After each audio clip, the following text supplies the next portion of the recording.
Hi everybody, Miss Levy here. It's a beautiful day outside today. So we are going to go for a walk in the woods. If you have access to woods, this is a great thing that you can do with your parents or parents with your kids. And if you don't, I'm sure that you can find maybe one or two trees near you at least. If you can't go outside, then you can see trees from your window, I'm hoping. And if you can't do any of those things, then you can skip this lesson for today, or you can look at some trees online. So we're going to go for a walk, and we're going to see how many different trees we can identify. Because as woodworkers, it's really important to be able to see trees and know what they are. So, especially for me, because I like to work with wood that's called green, right? And this is something that I've talked about with my students at school. Green wood is wood that has just recently been cut, so it's still pretty wet. It has quite a bit of sap often in it, and it's really easy to work with. It's very soft. So that's part of why I like to work with it. And so when I'm looking for wood, sometimes I go out and get wood on my own, right? And when I'm looking for wood, I need to know what kinds of trees I'm looking at. So we're gonna find 5 trees today together, and then you can go out and see if you can find maybe 3 trees that you can identify in your neighborhood or in your woods. All right, so here goes. Okay, so these are the woods behind my house, and you can see there's a lot of these really tall, straight trees. They have kind of a reddish bark, and these are called pine trees. And I actually have an example of a piece of pine right here. So that's what it looks like from the end. I just cut it. This is the other side that was cut a little while ago, and you can see that it's kind of leaking sap. It's pushing out its sap or its pitch. And then here are the needles right next to the wood, just so you can see, because sometimes most of the time we can't see the inside of the wood, right? So being able to know what the needles look like is really important. And if the tree doesn't have needles, the leaves. And sometimes, right, if it's a deciduous tree or a tree that has leaves that fall off, right, the leaves aren't there. So that's why we need to be able to look at the bark too. And you can see this pine bark is reddish, has kind of a thick texture and pattern. Here's some more pine bark. And this depends on the kind of pine too. Okay, here's another pine. These are eastern white pine. So let's look for some more. So do you think this tree is the same kind of tree as the tree that we just saw the bark of?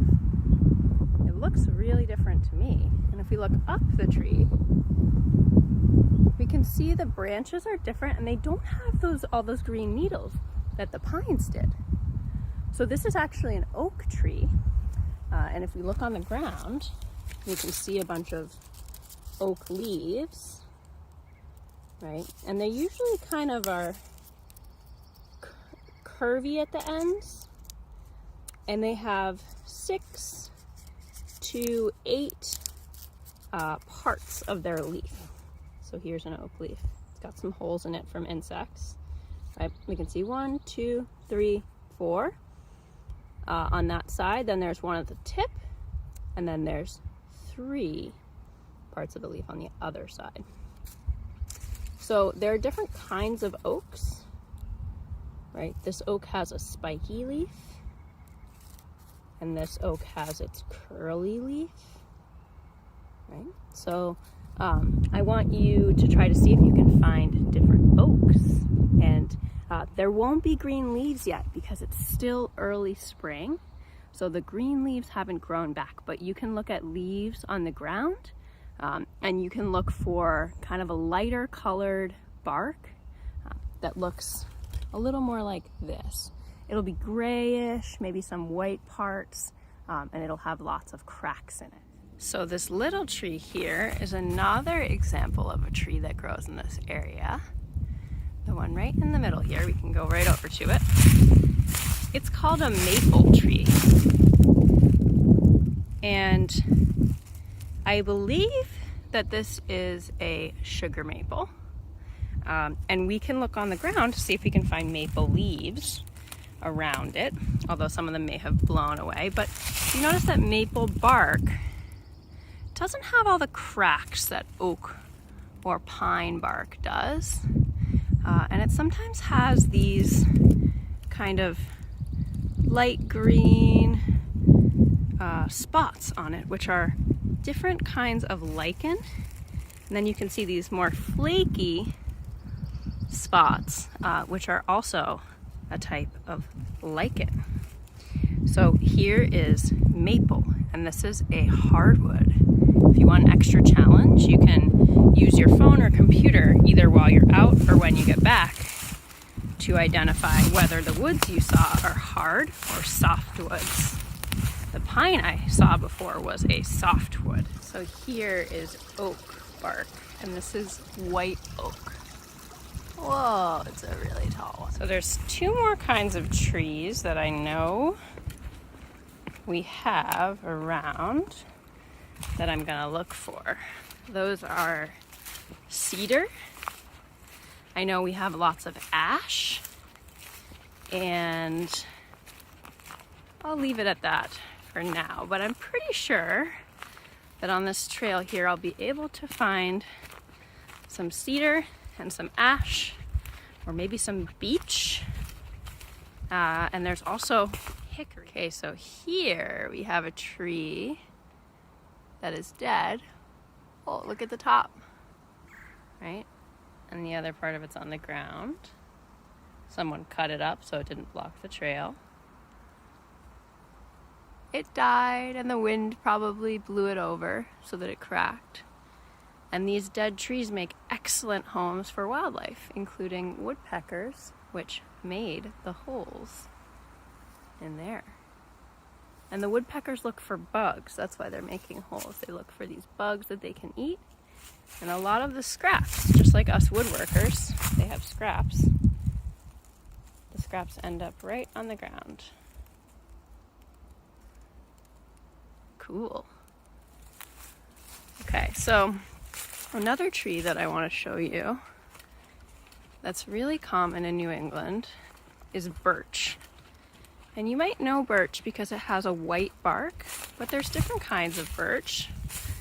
And this kind actually has a little more of a pinkish, and see how its bark is kind of silvery? Isn't that cool? Pinkish and silvery bark. And birch is really distinctive because it peels. And Native Americans used birch bark as paper. In spring, you can peel the bark off really easily. With a knife, you can cut it and peel it. I wouldn't suggest doing that, but that's what they used to do. And it doesn't harm the tree very much if you do it the right way, but you have to learn the right way. And then you can use that as paper or to make things like boxes or baskets. Pretty awesome. So another kind of tree that you'll find pretty commonly here is American beech. And beech has these white leaves that are serrated, meaning they have these points on the tips. And the leaves usually come in groups of 3. You can kind of see that's a group of 3. And they hang on all winter, which is pretty amazing. So these are the leaves from last year. And soon, you can see, let's see if my camera will focus. Not. You can see a bud. If my camera would focus, that would be great.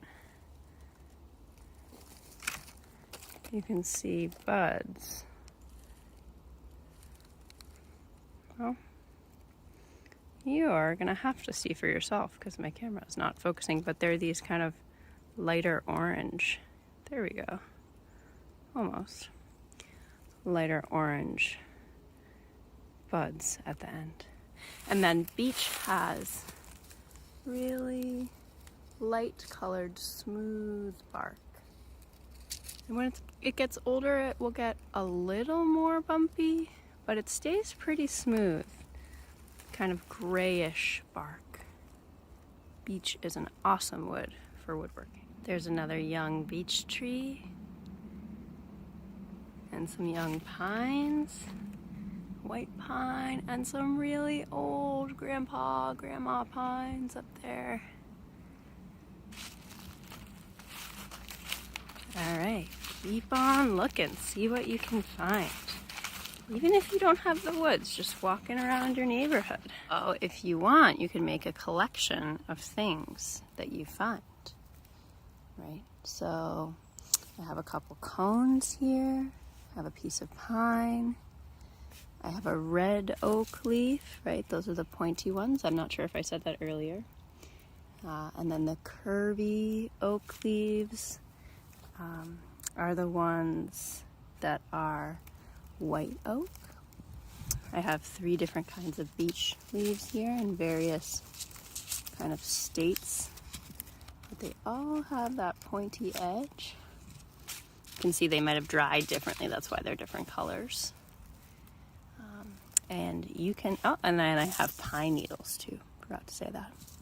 So you can collect the things that you're learning about. You can send me pictures and ask me what they are.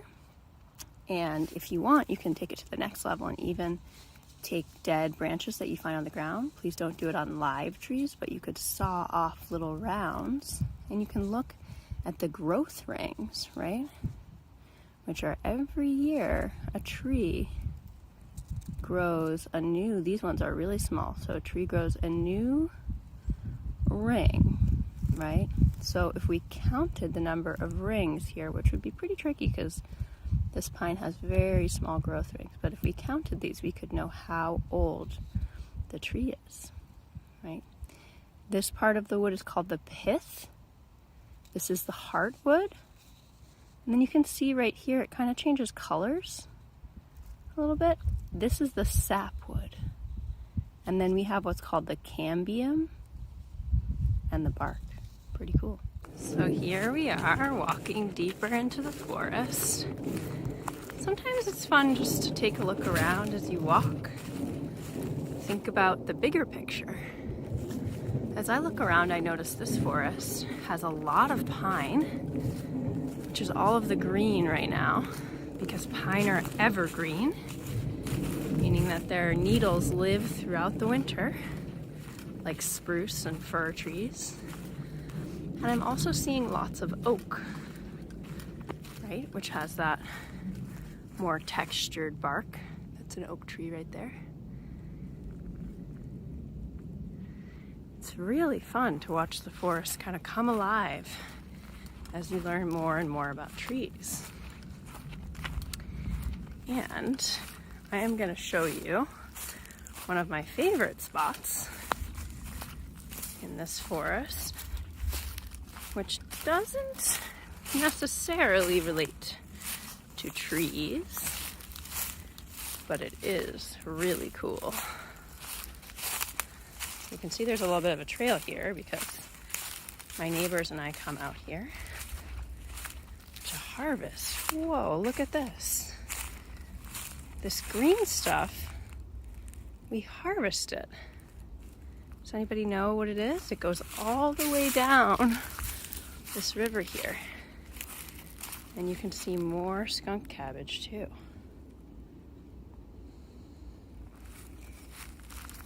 This is called watercress. It's really yummy. You can eat it in salads, and you can eat it plain, and even cooler, there's a spring. Do you see that bubbling? See if I can get a little closer. See that bubbling? That's coming right out of the earth. And that is spring water that the watercress loves. So we have very diverse and rich forests here, And I wonder what you can learn about them by going for a walk, doing some tree identification. And you can even take it to the next level by thinking about what you might build, right, out of a tree. Maybe when a branch falls, you could take that branch and use it for a project. And I'll be doing some videos of small projects that we can do with branches and sticks as well coming soon. So keep an eye out for fallen branches, and please don't cut branches, peel bark, or pull needles off of trees. All right, everybody, happy Tuesday, and I'll see you tomorrow.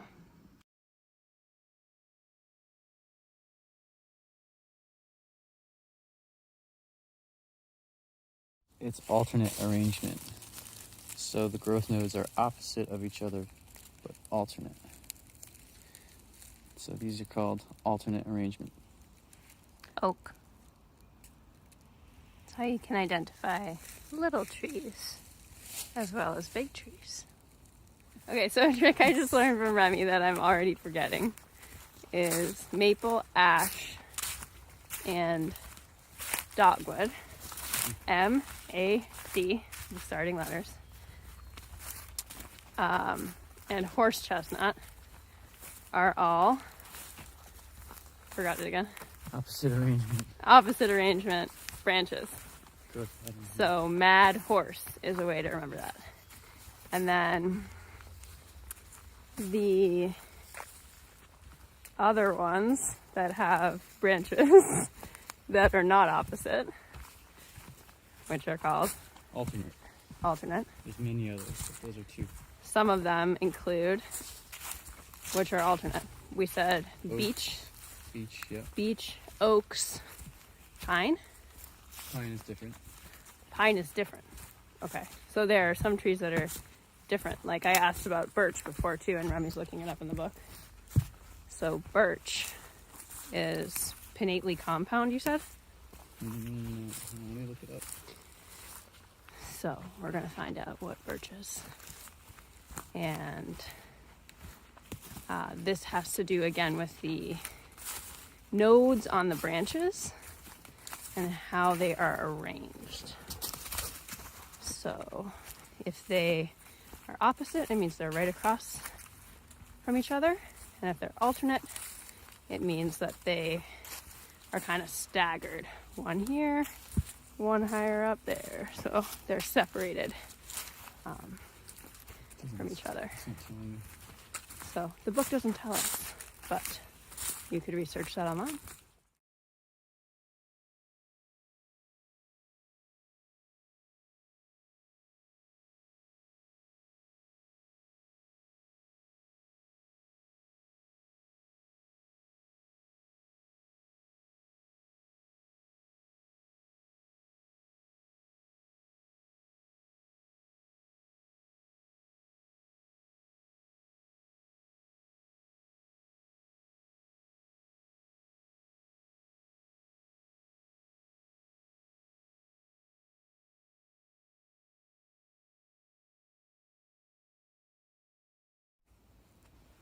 It's awesome. We think that's a yellow birch.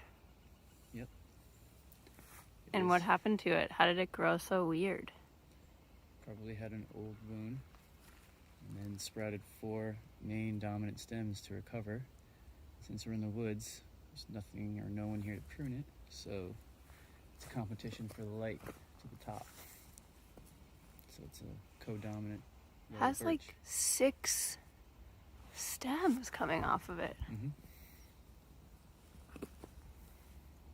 Some of them look older and some of them look younger. Mm-hmm. And there's also that like dead tree leaning up on it.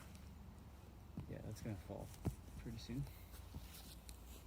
The tree? The dead? Oh, That one's pretty rotten. Yeah. To other maples. Like what? The leaf leaves? arrangement. So, But they have 3 prongs, like a trident. 3 tips. And then actual red maple also has 3. But the middle one. But they tends have to be longer. these like little things on the bottom which make it more distinctive that poke out. Yeah. So that one So it looks takes more a like keen eye- 5 takes kind a of. keen eye, yeah. Cool. Okay, so now we're talking about, we have one red maple here, which is codominant, meaning it has two trunks, that has like a crazy textured bark. Right, it's got like this thick texture. It almost looks like hickory to me, but Remy corrected me. And then over there, I don't know if you can see this one. Let's see if I can point to it. This one is also a red maple, but see how smooth it is? And it's got some cracks, but it's also smooth. So they can look really different within the same species. And you can tell by whether the branches are alternate or, what's the other word? Opposite. Opposite. And by their buds too. This is a shagbark hickory. Whoa! Also alternate arrangement, just like oak.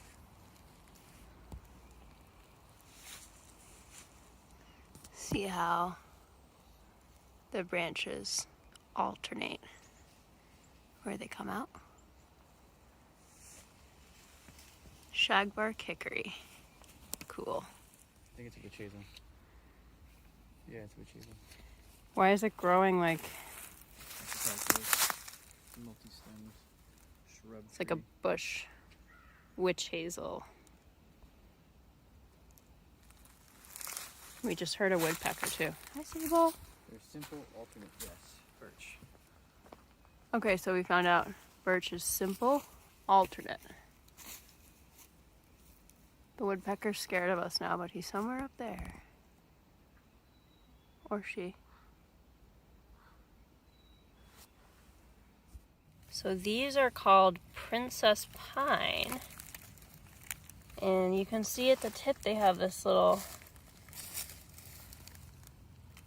more yellowy thing.